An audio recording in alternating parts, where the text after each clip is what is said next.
প্রজ্বলিত হয়। দেশপ্রেমিক ভারতবাসীর মন আন্দোলিত হয়।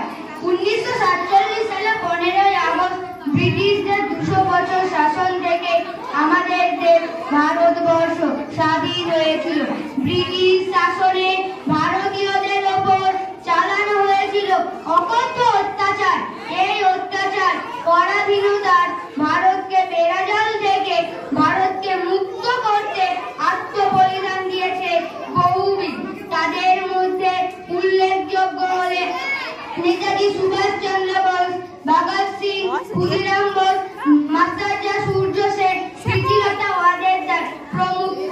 আস্তে আস্তে ইনকলাব জিন্দাবাদ স্লোগান দিতে দিতে ফাঁসির দড়ি গলায় পরিয়েছেন 18 বছরের যুবক ক্ষুদিরাম বসু এবং 23 বছরে ভগৎ সিং, তার সাথে রাজগুরু ও সুখদেব।